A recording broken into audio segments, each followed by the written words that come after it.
La irrupción del Evangelio en Europa no se parece en nada a una incontenible marcha triunfal.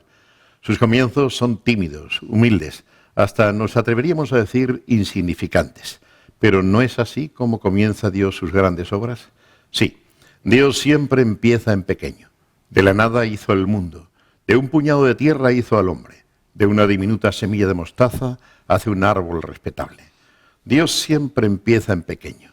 Su reino en este mundo comienza con hombres demasiado humanos, con Abraham, un arameo errante, como dice el Antiguo Testamento, con Moisés, un octogenario exilado, con David, un joven pastor ignorado hasta de su propio padre. Y todos estos, además, hombres cargados de debilidades y vulnerables a muchas tentaciones. Y sobre todo, Dios empieza su mayor obra con el pequeño niño nacido en un establo de Belén y acunado en un pesebre, con Jesús de Nazaret. Pero qué reino tan formidable ha conseguido erigir Dios partiendo de tan humildes comienzos.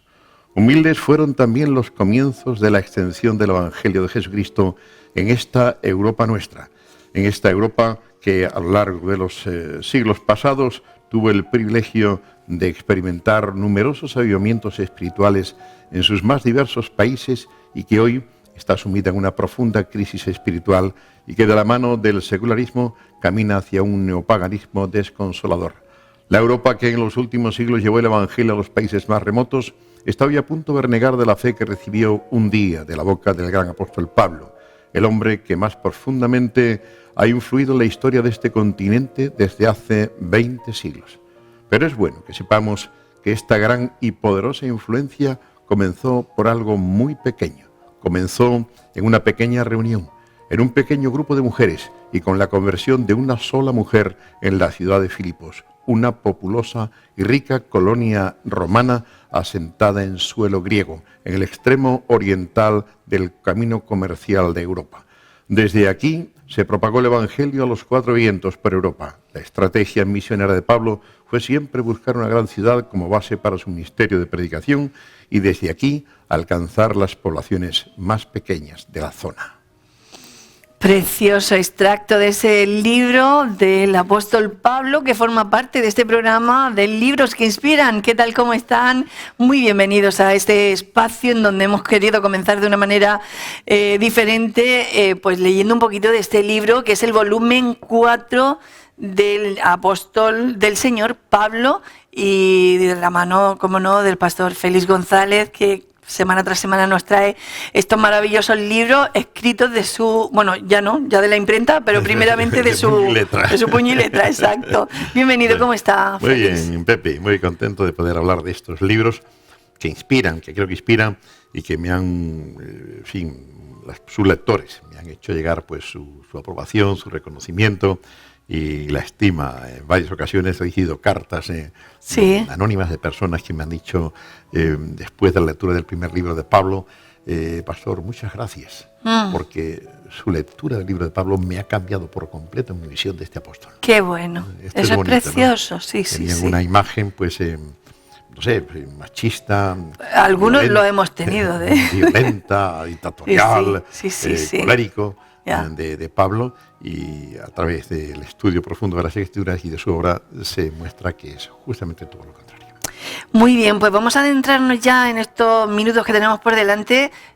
Primero saber cuál es el contenido de este libro, aunque ha leído ya un poquito y nos imaginamos que es. Sí, pues este libro es el cuarto de la serie Pablo, apóstol del Señor, y su contenido pues es el segundo viaje misionero de Pablo.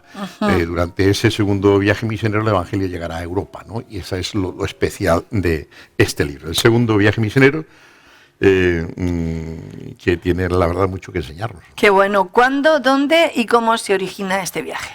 Pues el viaje se origina en Antioquía de Siria, después del concilio en Jerusalén.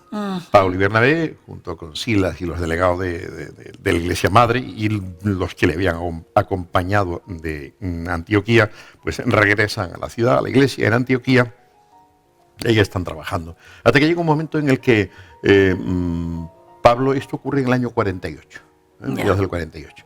En el año 49, según los expertos, ¿no? Pues es a principios del año 49, es cuando Pablo le dice a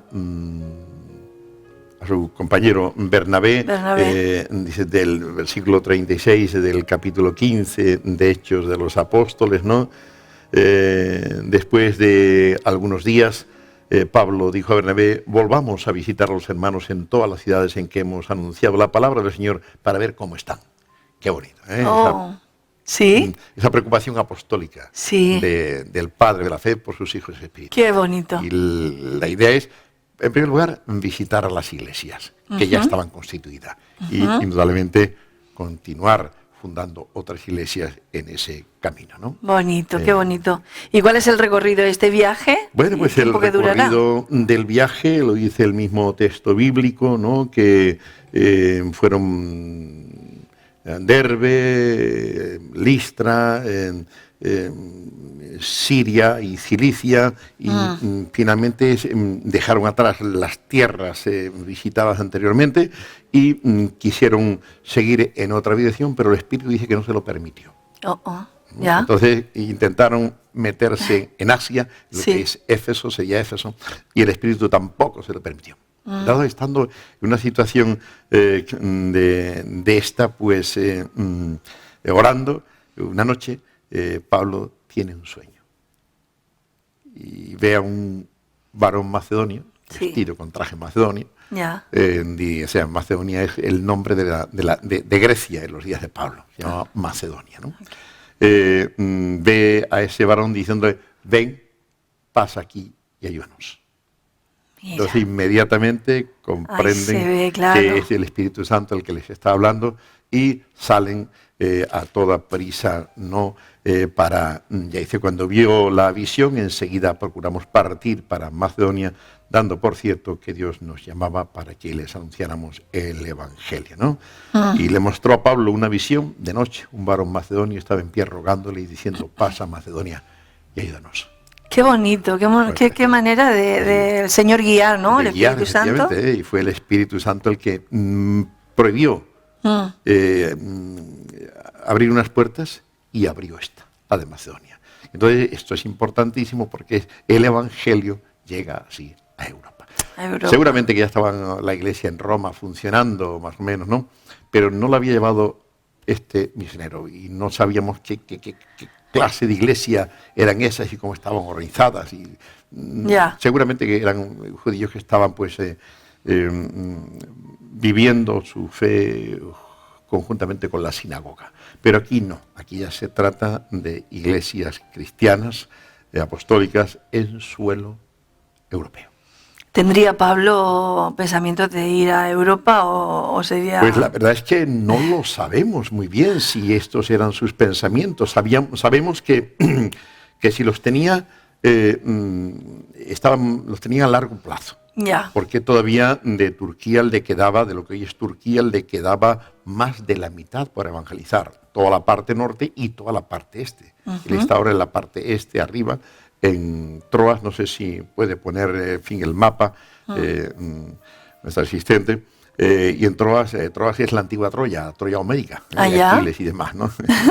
Qué curioso. En Troas, allá había una iglesia poderosa también, ¿no? Y ahí llega Pablo, era un embarcadero para Europa. Uno de los muchos que habían en la costa, ¿no? Y entonces, seguramente que el hombre tenía, porque ya a los romanos, pues unos años después de esto, unos 4 o 5 años después de esto, escribirá a los romanos, bueno, algo más, 7 o 8 años, diciéndole que tenía su proyecto en Irak. Pero ya podría decir lo que le decía a los romanos. Ya podría decir que desde Jerusalén hasta Ilírico todo lo he llenado con el Evangelio. ¡Qué bueno! Ilírico es Dalmacia, lo que hoy es la costa del Adriático. Está Montenegro, Albania, Bosnia, Herzegovina, Yugoslavia. Hasta ahí llegó Pablo con el Evangelio. Interesante. ¿No? Entonces, como todavía le quedaba la importante zona de Asia Menor, la capital era Éfeso, seguramente que en sus planes todavía esto de Europa no estaba. ¿no? Pero sí, en el Espíritu sí estaba, y entonces él de hecho intentó, pero dice que el Espíritu se lo impidió, ¿no? ¿Cómo se lo impediría, no? Y atravesando Frigia y la provincia de Galacia, les fue prohibido por el Espíritu Santo hablar la palabra en Asia. Asia es la costa desde el norte al sur de la costa pues, del Egeo turco, ¿no? La cabeza de martillo de Turquía. Y ahí estaba Éfeso, era la capital. Ahí estaban las 7 iglesias del Apocalipsis, estarían las 7 iglesias del Apocalipsis, ¿no? Y ahí no había llegado él todavía. Llegará en su tercer viaje misionero, o mejor dicho, al final de este segundo, que tocará puerto en Éfeso y dejará ahí a sus 2 colaboradores, Aquila y Priscila. Así que... Qué bueno. ¿Y cuál fue la primera estación en el suelo europeo? Pues la primera estación fue Filipos. En realidad fue el puerto de Neápolis.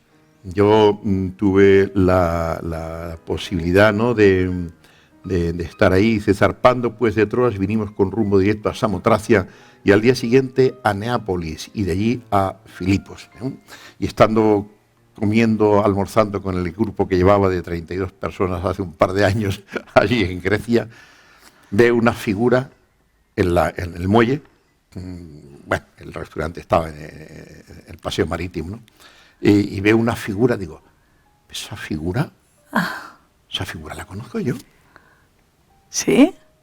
Y me acerco a la figura, desde la distancia, pero ese es Miguel de Cervantes, la misma figura que está delante del Congreso de los Diputados en Madrid. ¿Sí? La mismísima, misma talla, misma altura y mismo todo. Digo, ¿pero qué hace este hombre ahí? Y entonces me acuerdo que allí tuvo lugar la batalla del Lepanto. Ah, vale. Fíjate, Pablo y Lepanto, la Armada Española, ¿no?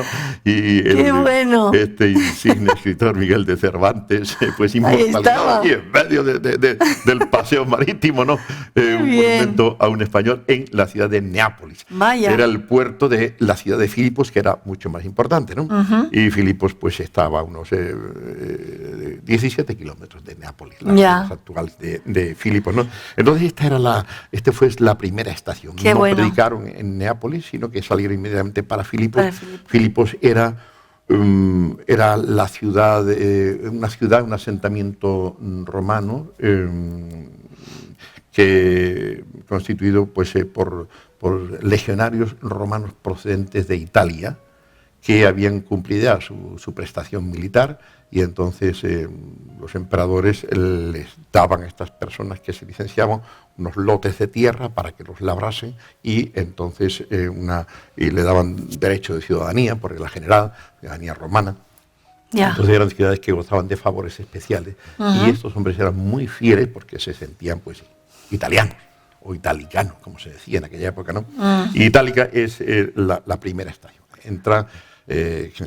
Entró el Evangelio para ellos. Estuvimos, como digo, hace 2 años en esta zona y lo pasamos muy bien, imaginando que pinta la experiencia. Qué bonito. Simulamos ese paseo de Pablo entrando por las puertas de la ciudad, ¿no? Y la divina detrás gritando, estos hombres son siervos del Dios viviente. Qué bonito situar la Biblia en la tierra. Efectivamente. Qué bonito. Siempre que podemos, lo hacemos en esos viajes que realizamos. ¿Y cómo fueron esos comienzos del Evangelio allá en Filipos? Pues fueron, yo me imagino que fueron sorprendentes, como mínimo son sorprendentes para nosotros y posiblemente decepcionantes. ¿Sí? Porque claro, tú piensas que el Espíritu Santo te ha regalado una visión para que vayas a Filipos. Y resulta de que ¿qué encuentra Pablo en Filipos? ¿Qué se encuentra? Lo primero que hace es buscar a los judíos para predicarles el Evangelio a los judíos. Y resulta que no encuentra sinagoga. Esto significa que no habían 10 ni 12, me parecen 10 o 12 los varones que son necesarios para fundar una sinagoga. 10 o 12, ahora mismo el número. Pero bien, no había ni 10 varones judíos en Filipos. ¿Qué hacen entonces? Seguramente que algo habían escuchado, o la intuición les llevó al río. Era para celebrar, en donde las mujeres necesitaban agua para las abluciones, los lavamientos y demás, ¿no? Y efectivamente localizaron un grupo de 6 o 7 mujeres. Mira. Y eran judías o personas que se habían convertido al judaísmo, ¿no? Y prosélito del judaísmo, y Pablo llegó allí, se sentó, dice, un día de reposo salimos fuera de la puerta junto al río, donde solía hacerse la oración, y sentándonos hablamos a las mujeres que se habían reunido. O sea, no encuentra a un hombre para predicarle. Nada más que mujeres. En aquel mundo de machos. Eso llama la atención, ¿no? Yo cuando lo leí dije, ya me encontraba una mujer. No, nada más que mujeres. Y no muchas tampoco. Mujeres en un culto de oración. Hay que ver las cosas que ocurren en los cultos de oración. Aunque estén visitados solo por mujeres. Tuvieron un inmenso privilegio de tener entre ellos al apóstol Pablo. También a estas alturas le acompañaba ya pues Silvano, Timoteo, y también Lucas. Qué bien. Ya los 4 hombres, ¿no? Porque a partir del versículo 10, cuando dice, cuando vio la visión, enseguida procuramos partir, procuramos, no procuraron. Hasta ahí se hablaba en tercera persona y se le mostró a Pablo una visión en tercera persona. Pero ahora desde ahí aparece el nos, el pronombre, la primera persona del plural, ¿no? Nosotros. Nosotros. Entonces, ¿qué significa esto? Significa que el que está escribiendo esto ha participado de este viaje. Ahí en este viaje comienza la incorporación de Lucas en Troas. Ay, qué bueno, ¿no? Qué bueno. Y entonces, pues, es importante porque se sostiene que cuando Pablo tiene que abandonar Filipos, después de aquel apresamiento, ¿no? de detención y flagelación, pues resulta de que no se menciona más a Lucas y desaparece por unos capítulos el nos y el nosotros, lo cual hace suponer que Lucas fue el que se quedó en Filipos como pastor de la iglesia. Y eso es muy bonito saber cómo van desarrollándose las cosas. Qué bonito. Continúan Timoteo y Silas hacia adelante, ¿no? Pero Lucas no. Y entonces, así que el primer pastor de la iglesia ya después de su fundación fue Lucas, para instruir a estos hermanos que tenían muy escasisa o nula, no tenían nula formación en las escrituras antiguas. Ya. La única que podía tenerlo era Lidia, la mujer la vendedora de púrpura. Ahí se encontraron con ella, ¿no? En el río. Se encontraron con ella, en el río, ahí estaba, ¿no? Y entonces ya el Señor abrió su corazón, ¿no? Y fue entonces realmente muy bueno. Por tanto, los comienzos del Evangelio de Filipo, ¿cómo fueron? Pues muy humildes. Un grupo de mujeres que en aquel mundo no tenían ninguna relevancia, ¿no?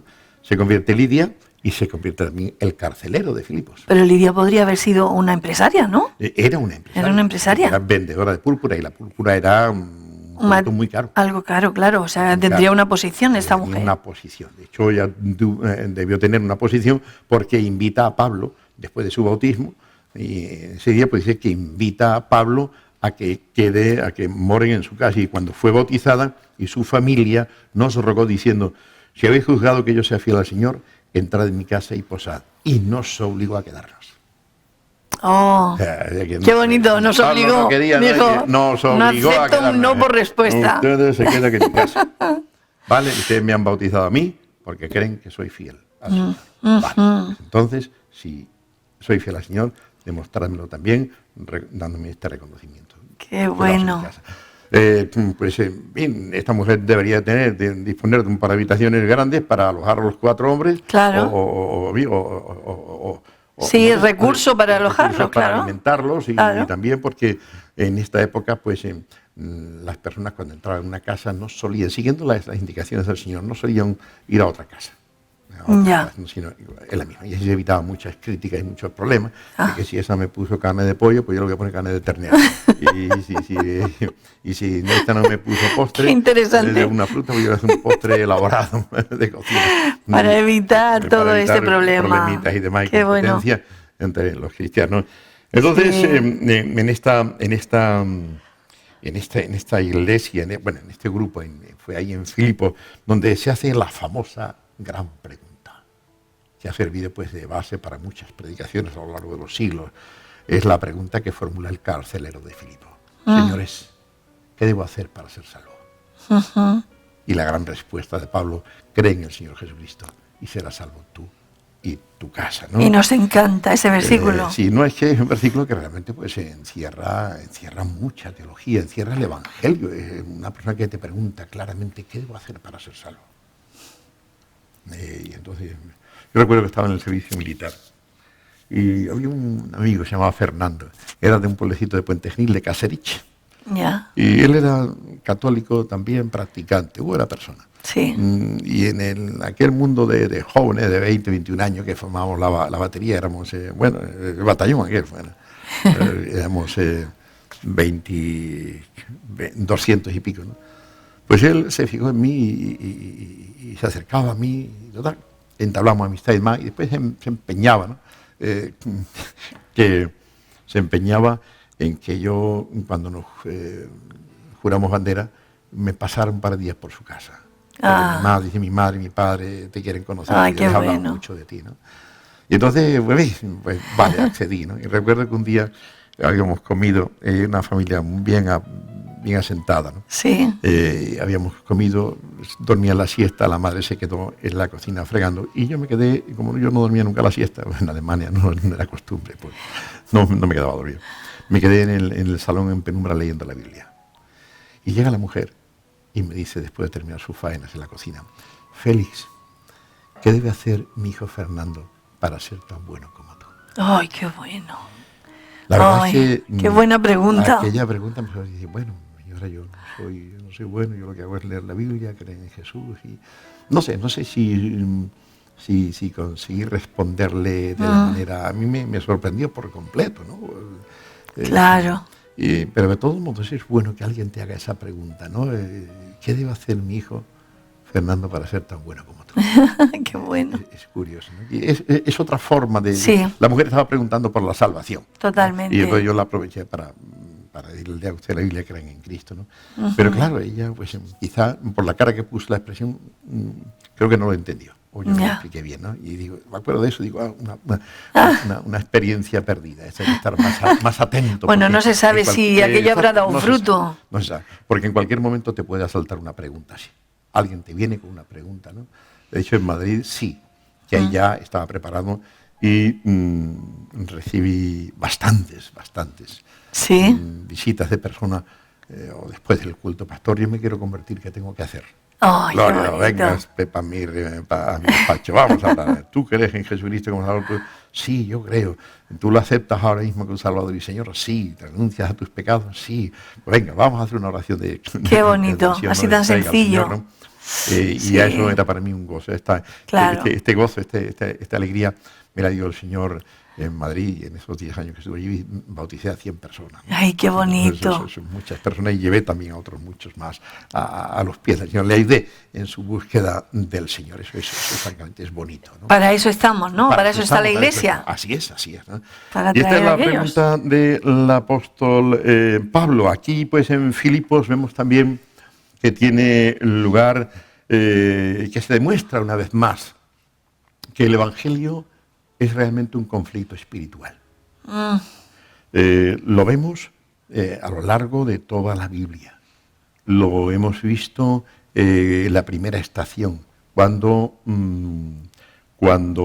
el Evangelio pues llega a la isla de Creta, de Chipre. El enfrentamiento de Pablo con el mago Bar Jesús, ¿no? Sí, el mago. Lo que quiso comprar, ¿no? Exacto. Quiso comprar el don. Exacto, lo vemos ahora. No, ese no. Ese fue el de Samaria. También se llamaba Simón. Ah, vale. Es el que le dijo a Pedro que le vendiera el don de... o sea, que era Jesús, también confundido. Les ofreció dinero para ofrecerle... Eso, vale, ya me he confundido. No, este era también, se llamaba Simón, y el mago, y era, o el sobrenombre de Bar Jesús, hijo de Jesús, ¿no? Pues bien... Ya. Ahí hay un conflicto al inicio de la evangelización, hay un conflicto de espíritus. También hay un conflicto ahora en Filipos, cuando el Evangelio llega a Europa. Habrá también el mismo conflicto cuando el Evangelio llega a Éfeso. Y vemos también que con Jesús los demonios se desatan. Y vemos que cuando Jesús visita la parte de la Decápolis, le sale al paso aquel endemoniado gadareno. Que realmente pues tenía una legión de demonios poseyendo al pobre hombre, ¿no? Y también cuando Jesús se va a Fenicia, la región de Fenicia, Tiro, ahí para aislarse un poco, conseguir un poco de calma, ¿no? Y de tranquilidad, pues le sale al paso una mujer sirofenicia gritando ayúdame, mi hija es gravemente atormentada por un demonio. Por tanto, eso debemos tenerlo en cuenta nosotros y prepararnos para ello. El Evangelio es un conflicto espiritual, por eso debemos pedirle al Señor que su Espíritu Santo nos acompañe en esta lucha y podamos nosotros ser guiados por el Espíritu y responder en el poder del Espíritu a las circunstancias que se generen, ¿no? Y que se susciten, ¿no? ¿Sabes, Félix, que yo recuerdo en una ocasión que estábamos en una reunión en Almería, hace muchísimos años de esto, y por lo que dice del conflicto, recuerdo que estábamos escuchando la palabra tranquilamente y de pronto una muchacha, fuera de sí, empezó ahí a quitarse toda la ropa, a llamar la atención, a hacer un espectáculo. Y ahí había un conflicto. Espíritu que está manifestándose para impedir el avance del Evangelio, ¿no? Exacto. Y entonces, pues, a veces yo lo he vivido personalmente también, de diferentes maneras, pero es así, ahí vemos una forma que tiene el Espíritu de crear un mal ambiente, de romper aquello para que... Bueno, fue aquello un alboroto, enseguida la cogieron y la quitaron, pero qué tremendo, fue aquello muy impactante. Es así. Nosotros hoy no le queremos dar esa importancia, pero predicar el Evangelio es una guerra espiritual. El apóstol Pablo lo dice, no tenemos lucha contra carne y sangre, sino contra potestades de maldad de las regiones celestes. ¿Vale? Sí. Entonces, preparad. Aquí en Filipos, pues ocurrió también que Pablo fue detenido por la inducción de los dueños de esa muchacha que había perdido el espíritu que adivinaba, ¿no? Y que era su sustento, de su dueño, claro. Estaban ganando dinero y le acabó el negocio. El horóscopo, ¿no? Y entonces pues resulta que ya se le acabó el negocio. Sí. Estos denunciaron con mentiras y canalladas a Pablo, y como suele ocurrir siempre se recurre a la mentira, a la difamación, a la calumnia, y se levanta sobre los predicadores del Evangelio. Hoy también ocurre, ¿no? Cuando uno le molesta demasiado al demonio, pues el demonio te levanta por toda suerte de calumnia. Y lo malo es que también pues entre los cristianos se da crédito a estas cosas, ¿no? Ya. Pues bien, Pablo fue flagelado y Silas también, y fueron puestos en la cárcel y cantando al Señor por la noche, ¿no? Con los pies en el cepo y las manos encadenadas, dice que hubo un terremoto. Y el terremoto, las puertas se abrieron de la cárcel, ¿no? Y las cadenas se cayeron, los cepos se abrieron y las cadenas, bueno. Evidencia de que era una intervención divina, que no fue un terremoto fortuito, casual. No. Porque con un terremoto no se... Las puertas, se desquicien y se abran, sí, pero que se abran los cepos, no. Y se caigan las cadenas de la mano. Y no. Eso no fue eso no lo hizo el terremoto, eso lo hizo la intervención de Dios, sus ángeles y demás, ¿no? Fue una intervención divina y después pues se produce la liberación y entonces los apóstoles pues emprenden el camino después de haber bautizado al carcelero de Filipos, que hizo esa famosa pregunta: señores, ¿qué debo hacer para ser salvo? Qué bueno, qué bueno. Y bueno, afrontamos ahora esa carta a los filipenses. Y el resultado de todo esto fue también de esta buena relación con la Iglesia. Pablo tiene con los filipenses una relación más entrañable. Fue una iglesia que no vio en Pablo ningún problema. Qué diferente a Corinto, por ejemplo, ¿no? Problemática, madre mía. Insultaron al apóstol, le faltaban al respeto, problemas tremendos. Los filipenses todo lo contrario, ningún problema, y le enviaban ayuda para su sustento y para su trabajo apostólico, a fin de que tuviera bastante. Y estando en Tesalónica 2 veces me enviaste, y después participar. No era una iglesia rica esta de Filipos, no era una iglesia de pobre, de mucha pobreza, ¿no? Y él dice que no obstante estas iglesias de Macedonia, no obstante su mucha pobreza, hicieron sacrificios para participar de la ofrenda que estaban recogiendo para la iglesia de Jerusalén, pues, necesidades, ¿no? Y entonces pues Pablo le escribe esa carta tan entrañable de Filipenses, donde ya él está en la cárcel. La mayoría de los comentaristas sostienen que está en la cárcel de Roma. Otros piensan que pudo ser Éfeso, pero no encontramos en Éfeso una indicación de eso. Y Filipos, pues sí, parece ser que es en Roma, donde ya le dice que sé por la administración del Espíritu, por vuestras oraciones, pronto ser liberado. Así que preparadme sitio que voy a vosotros tan pronto. Qué bonito. Efectivamente, una carta entrañable. Qué bueno. ¿Qué podemos aprender de este volumen en cuanto a la teología de la misión cristiana? Pues podemos aprender en cuanto a la teología o la misión cristiana 3 cosas fundamentales que no debemos olvidar. Primero, que la misión cristiana no concluye con el establecimiento de las primeras comunidades en los nuevos territorios, sino que es imprescindible el trabajo de seguimiento. ¿Vale? No basta con fundar iglesias, sino hay que después ayudar, seguir para que se desarrollen de manera sana. Esto fue lo que dijo Pablo. Le dijo a Bernabé, vamos ahora, ¿no? Volvamos a visitar a los hermanos en todas las ciudades en que hemos anunciado la palabra del Señor para ver cómo están. Esto es lo primero. Por tanto, no acaba la misión con el establecimiento de nuevas iglesias, hace falta el seguimiento apostólico para aquellos que la fundaron. En segundo lugar, nos dice que la misión será siempre tarea a realizar en la medida de lo posible desde la base de la iglesia. Este segundo viaje misionero sale también de la iglesia de Antioquía, con la bendición de la iglesia de Antioquía. Pero siempre, siempre ofrecerá margen para la iniciativa personal. ¿Ya? ¿Vale? Se nos dice que Pablo, la iglesia los bendijo, sin embargo no se nos dice nada de Bernabé. Que sale con Juan Marcos. Sí. Seguramente que también debemos suponer que la Iglesia pues bendijo a Bernabé, pero de todos modos la misión cristiana, la evangelización, parte de la base de la Iglesia, pero también debe dejar margen para la iniciativa personal, porque Dios derrama sus dones de evangelista sobre voluntariamente, generosamente sobre la gente. Y la Iglesia debe de tener esa disposición a potenciar pues, que sus miembros evangelicen, den testimonio de su fe, ¿no? Y en tercer lugar nos enseña que por causa de las diferencias de temperamentos personales, como Pablo y Bernabé, y como Marcos, ¿no? Así como de los intereses personales, las ideas de cada uno, ¿no? Y así como por diferencias en la concepción teológica de la obra misionera, recordemos, Marcos más judaizante, Pablo más liberal en este aspecto, ¿no?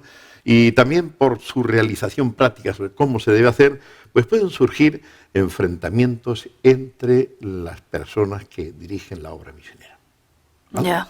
El hecho de que seamos siervos del Señor, seamos misioneros, evangelistas, pastores, estemos trabajando en una obra cristiana como es aquí, radio, televisión, vida de música, no significa que nunca nos vamos a tener desencuentros entre nosotros, sino que a veces pues podremos discutir. De hecho, ya como ya decíamos, Pablo y Bernabé tuvieron aquí una discusión de Padre y Señor mío.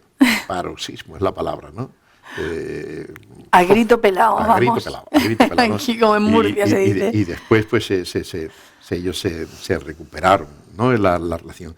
Pero estas discusiones entre líderes no significa que se debe cesar en el desempeño del ministerio. No, es que somos tan malos, somos carnales, hemos discutido, el Señor, ya no hacemos nada. O el Señor no nos va a decir nada de eso. Pedir perdón al Señor y emprender pues el camino, nuevo rumbo, nuevas cosas, ¿no? Son las famosas divisiones de iglesia que se dan en nuestras iglesias, en fin. Sí, más de lo que quisiéramos, ¿no? Muchas de esas, levanta uno la Biblia, venga, yo, en fin, enfatizando una doctrina que a uno le encanta y ha caído un poquito en olvido, y si el pastor no está al tanto, pues resulta que uno levanta la iglesia y va a 20 o 30 personas. Es lamentable, porque eso no es la guía del Espíritu, eso es más bien la guía de la carne, ¿no? Claro. La guía de la carne, pero sí, aún si estando llenos del Espíritu, podemos tener desencuentros con hermanos y lo más conveniente en ocasiones es una separación. Sí. Para poder continuar trabajando ambos grupos en libertad. Antes eran solamente Pedro y Pablo los que iban. Ahora se hacen dos equipos. Pedro y Bernabé. Ahora Bernabé con Marcos va por un lado y Pablo y Silas salen por otros. Ya. Y cada uno pues irán incorporando a ese equipo futuros misioneros. Aquí se les va a incorporar Timoteo, en la ciudad de Listra, Cuando llega ahí, pues ese Timoteo se había convertido ya en el primer viaje misionero de Pablo, y entonces por resulta que el hombre tenía su pasión era el Evangelio, y la predicación del Evangelio, tenía buen testimonio en todas las iglesias, y Pablo se lo lleva. Qué bien. Con él de colaborador. Y entonces, y después Silas, pues se le incorporará, Lucas, Ya. el médico amado, se le incorporará en Troas, y ya son 4.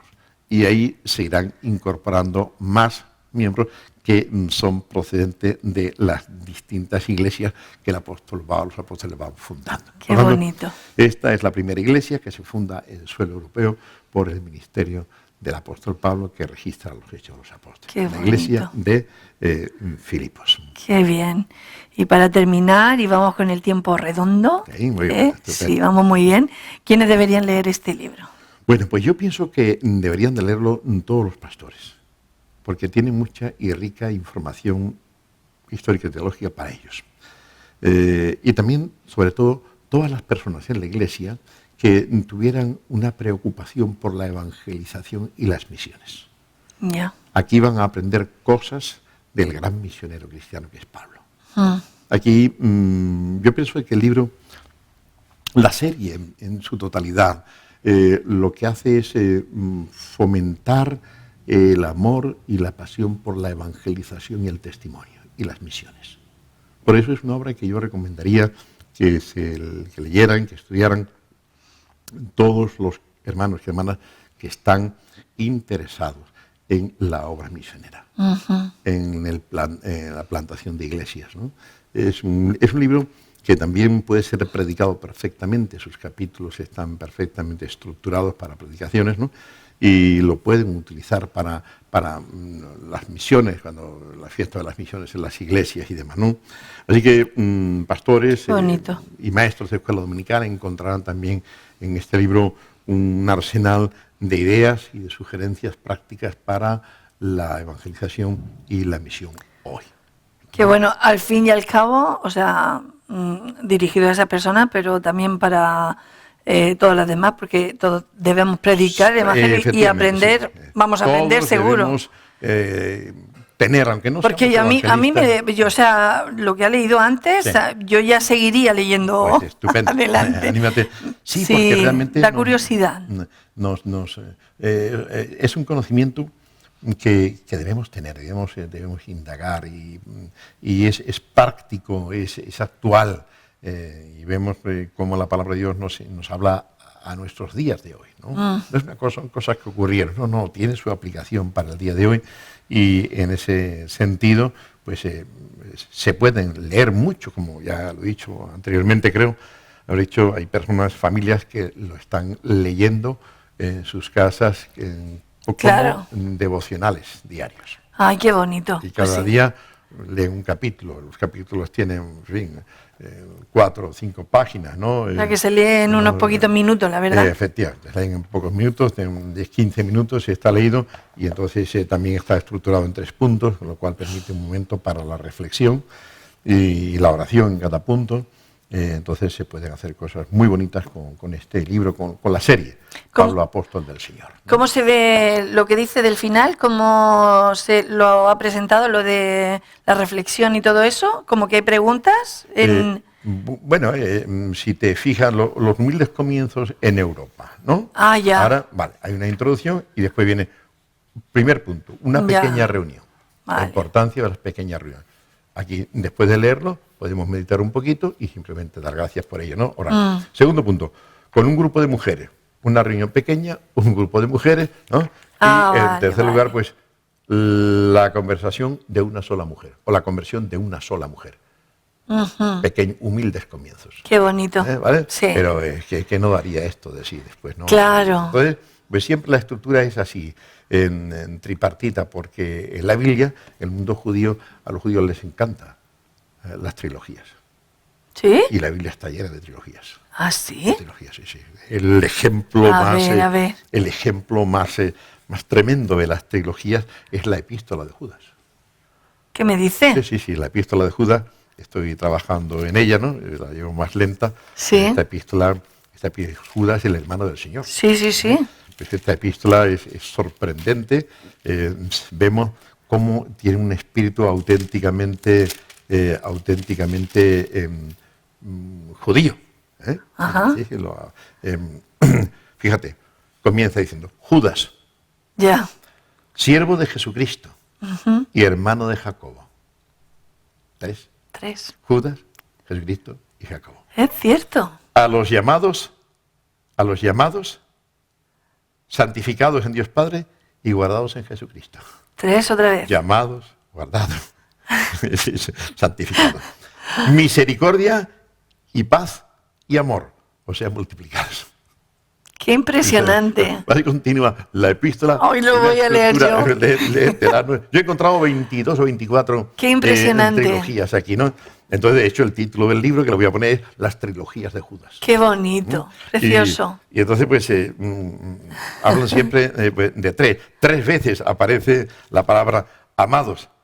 Amados por la gran solicitud, versículo 3, versículo 17. Pero vosotros, amados, tened por su modo, ¿no? Y después en otro lugar también aparece lo mismo, amados, ¿no? 3 veces, ¿no? Y muchas más cosas, ¿no? Más quiero recordaros ya que una vez lo habéis sabido, que el Señor, habiendo salvado al pueblo, sacándolo de Egipto, después destruyó a los que no creyeron. Los salvó, los sacó y los destruyó. Y a los ángeles que no guardaron su dignidad, sino que abandonaron su suprema morada, los ha guardado para oscuridad en prisiones eternas, para el juicio del gran día, como a Sodoma y Gomorra, y las ciudades vecinas, que aparecen los ángeles, la ciudad de Gomorra. Siempre, tómate esta. Qué bonito. Y también se lo decimos a nuestros oyentes. Totalmente. Para que lea la epístola de Judas, que tiene solamente son 2 páginas, una página y media. 25 versículos, y vayan haciendo ustedes sus propias yo lo voy a hacer hoy. A ver si a mí se me ha escapado alguna, ¿no? Ay de ellos, porque han seguido el camino de Caín y se lanzaron por lucro en el error de Balaán y perecieron en la contradicción de Coré. Caín, Balaán, Coré. ¿Cuántas has encontrado? ¿25? Yo he encontrado 24. 24. Vale, vamos a ver si encontramos alguno más. 24 capítulos, tengo que escribir sobre eso ahora. Qué interesante para quien no le da importancia a los números y a la... ¿no? Sí, era algo muy típico judío. ¿Sí? ¿Cuántas son las tentaciones de Jesús? Madre mía. En Mateo 4 y Lucas 4 son 3. 3, sí. 3 tentaciones, ¿no? Y esas tentaciones, y el 3... Como que el número 3 es... Esa plenitud, esa totalidad, ¿no? Ya. Sí, la próxima semana te traeré un montón de trilogías de la Biblia. Vale. Qué bueno. Pues con esto ya acabamos. No sé si quieres añadir alguna cosita más de este volumen 4. Listo, simplemente pues eso, que los que quieran adquirirlo, ¿no? Pues nos pueden telefonear aquí y vosotros nos comunicáis a mí. Sin problema. El libro, pues vamos a colgarlo también en Amazon. Ajá. Después distribuir en ebook y tenemos problemas pues con las medidas para que lo edite también Amazon en página en blanda, en tapa blanda, ¿no? Como este, pero lo vamos a hacer así para que todo el mundo. Y si no, a la editorial Raíz.com, ahí está nuestra editorial en Torrevieja, y nada, o a mi teléfono 679 28 64 93.